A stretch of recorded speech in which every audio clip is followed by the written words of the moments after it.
Gant alantri, beskon a roanet, e oa bet lancet savidigez abati verepos e 1000 pevar a pevarugen. Gwelet en defe ar vec'hez vari e pa de neuvri, a goulennet di defe digantan, sevel un abati eviti e berepos. Ur menoz mat pa oa pui la c'hoad hag an dour vro. Pinvidig e teud ave an abati.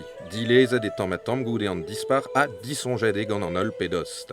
Ur gevredigez a zo savet e 1900 a pevarugen evit at sevel an abati deuet d'ave an dirapar. Adiginet eo evel l'er troet war an arzou, degemer ar arzourien, a gauzet eve ur bern diskouezadegou. An diskouezadeg a c'heller gwelout er maremañ e abati verepos a zo gweslet da Hildegard von Bingen. An alamanezman, a oa bet ur vaouez pouezus en daouzek vet kanvet. Leanez, prederourez, medicinez, sonaouzourez, neo nemet abaoe nanter kan loa benag ebe studiet da neve io beren nou. An diskouezadeg a zo rannet e meur a dam evit diskouez ur zel olleg var io beren. En ur zal hag e liorz ar c'hloastre tesker penoz e doa studiet da louzaouid re ar plan nag ar boued.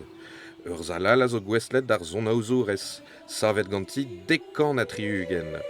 Un al c'hoaz a zisplek penoz e oa bet savet daou vanati gant Hildegard en Alamagne.